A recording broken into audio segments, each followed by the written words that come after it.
আসসালামু আলাইকুম রহমতুল্লাহ। Welcome to my channel.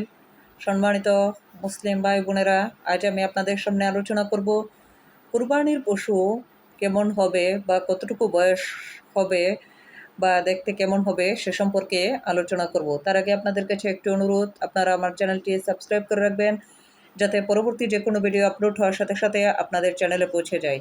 এবং এটি যেহেতু একটি ইসলামিক ভিডিও, এতে একটি লাইক দিয়ে দিবেন, ভিডিওটি অন্যদের মাঝে শেয়ার করে দিবেন যাতে অন্যরা দেখে কিছুটা হলেও উপকৃত হতে পারে। মূল কথায় আসি, কুরবানির পশু কেমন হবে। হ্যাঁ, কুরবানির পশু খুব মোটা তাজা এবং খুব সুরত, দেখতে খুব সুন্দর হবে।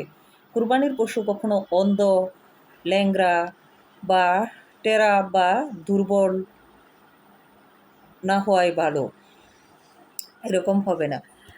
দেখতে অন্ধ, ল্যাংড়া, টেরা বা দুর্বল এরকম না হওয়া চাই। কুরবানির পশুটা দেখতে খুব সুন্দর, মোটা তাজা এরকম হওয়াটা ভালো। অধিকাংশ মানুষই কুরবানির গোশতকে ওজন না করে বা বন্টন করে। আমি সবার কথা বলছি না, অনেক মানুষই দেখা যায় সমাজের মধ্যে যে কুরবানির মাংসগুলো ওজন না করে বন্টন করে। এটা কিন্তু জায়েজ না। যদিও সব শরিক বিন্দু একই মত থাকে, তারপরেও কিন্তু কুরবানির মাংস ওজন করে বন্টন করাটাই উত্তম। একটা গরু বা একটা উটে, গরু, মহিষ, উটে 7 জন পর্যন্ত শরিক হতে পারে। আর বেড়া, বকরিতে শুধুমাত্র একজন শরিক বা একাই কুরবানি দিতে হবে। কুরবানির জন্য গরু, মহিষ 2 বছর বয়স্ক হতে হবে আর উট 5 বছর বয়স হতে হবে।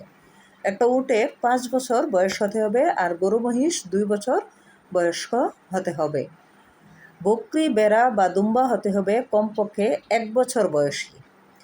যদি দুম্বা বা বেড়ার বয়স 6 মাস হয় এবং তা এতটুকু মোটা তাজা হয় যে 1 বছর বয়স্ক মনে হয় দেখে, এমনকি 1 বছর বয়স্ক বেড়া, বকরির বাচ্চাদের মাঝে ছেড়ে দিলে দেখা যায় কোনো পার্থক্য বোঝা যায় না যে কোনটা 6 মাস বয়সী বাচ্চা আর কোনটা 1 বছর বয়সী বাচ্চা।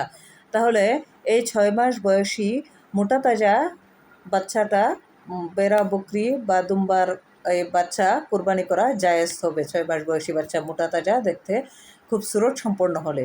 অন্যথায় 1 বছর বয়স পূর্ণ হতে হবে।